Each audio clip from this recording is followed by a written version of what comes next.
But something that I love to ask all my guests every episode, whether it's my other podcast or this one in particular, is how people have coped during the whole lockdown situation. I know that things are getting better now. We can go out a lot more now, which is so amazing. But even so, how did you guys cope during the whole lockdown situation? Were you okay? And are you getting better? How did you cope? Let's start with Sean, actually, going backwards now. How did you find the whole lockdown situation? Are you okay? Um, yeah, sorry if it's a bit loud. I'm just gonna quickly shut the window. That's okay. I'll be back in 2 seconds. No worries. I'll come back to you after then. So, Diamond, how did you find the whole lockdown situation? Were you okay? I'm gonna be so honest. I think I thrived in COVID. I'm not gonna lie. It was actually one of the highlights of my life so far.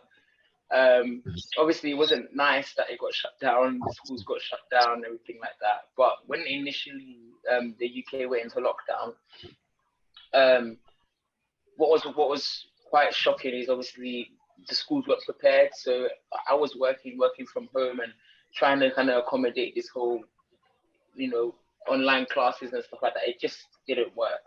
And so I used the time instead to kind of build myself and build my capacity and, kind of do self development. And it worked wonderfully.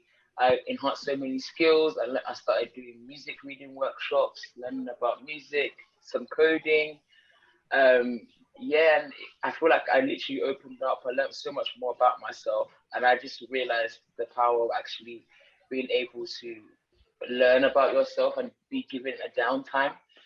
So that's why in this summer holiday, I really try to appreciate the time that I had off and use it to build myself, my character, my resilience, my integrity, and my understanding of myself, what I like, what I don't like, and any interest I want to pursue, really. So yeah, I actually really enjoyed the time. Obviously, like I said, it wasn't a great time, but in light of what I learned and how I came out of it, I feel like it was really good.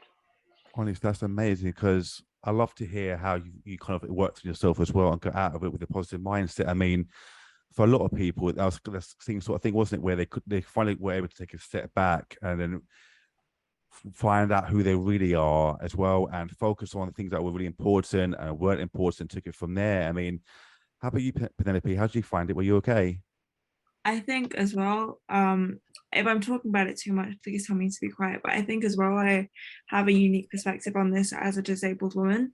For Mhm. me, well, I've been disabled since I was about 3 seconds old. I won't get into how it happened because that's not relevant. But essentially, my entire living memory, I've been disabled, and inherent to that, obviously, there or perhaps not so to you. I don't mean to, but anyway, there is a level of isolation that I don't think many non-disabled people um have experienced before.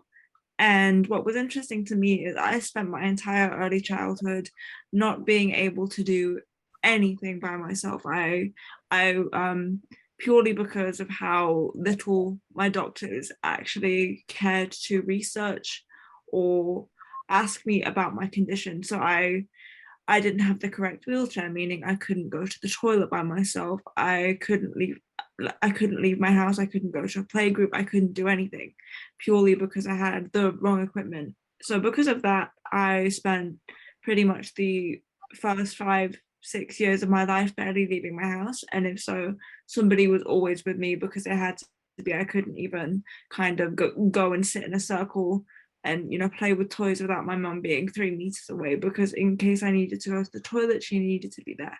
All of those kind of things. And I feel like um for the first time in a while, and I'm not the first disabled person to say this, I believe the first person that I heard saying this was Lara Marnie.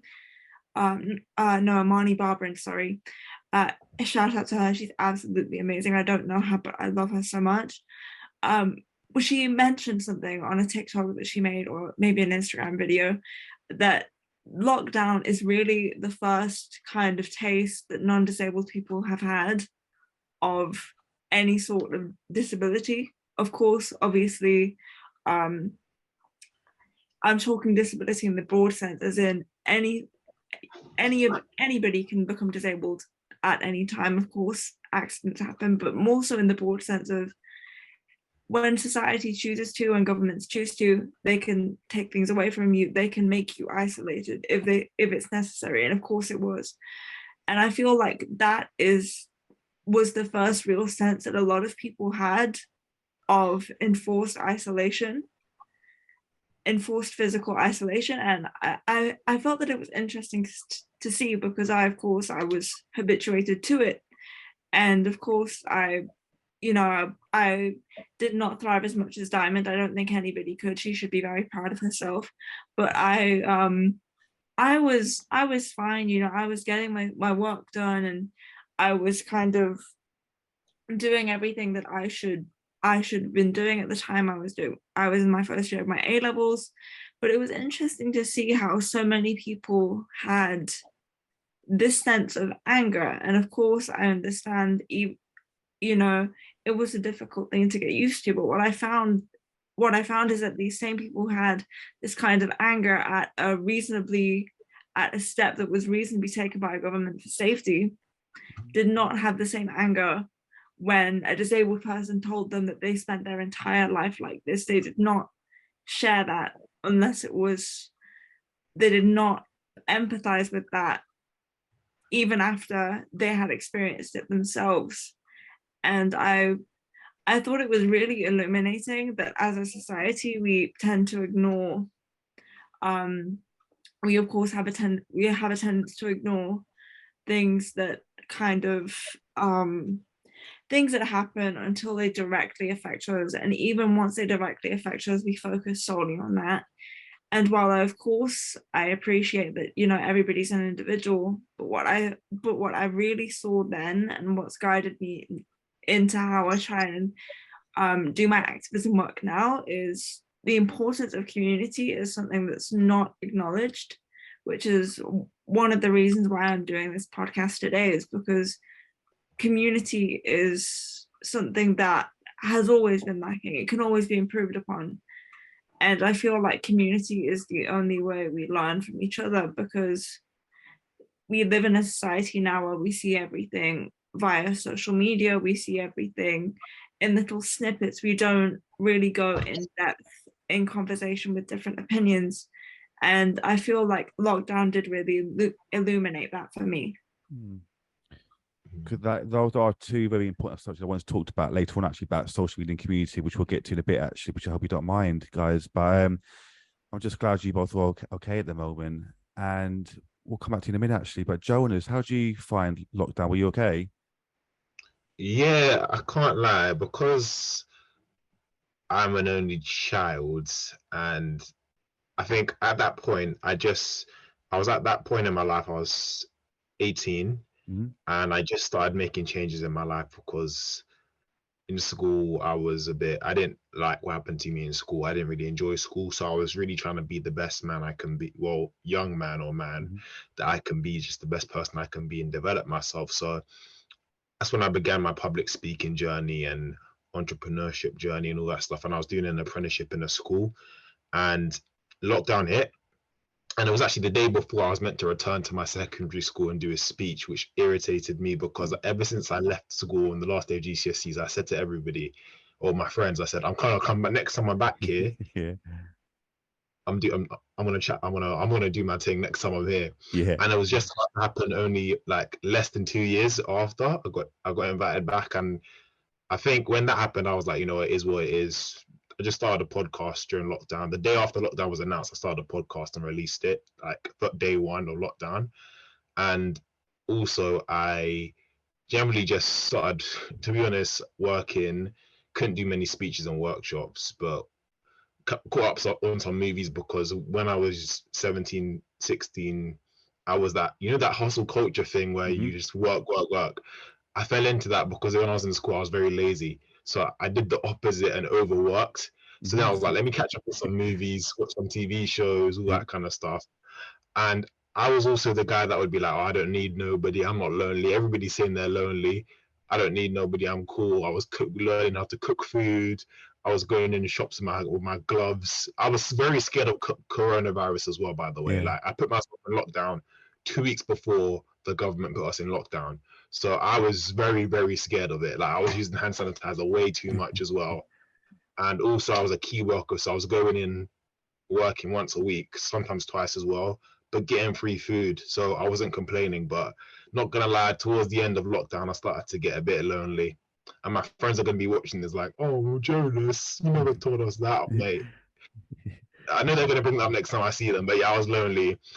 But I think after that, I started to really realize that I can't be a lone wolf. And in life, to be successful, it's all well and good being independent, but also you need to know when to be interdependent.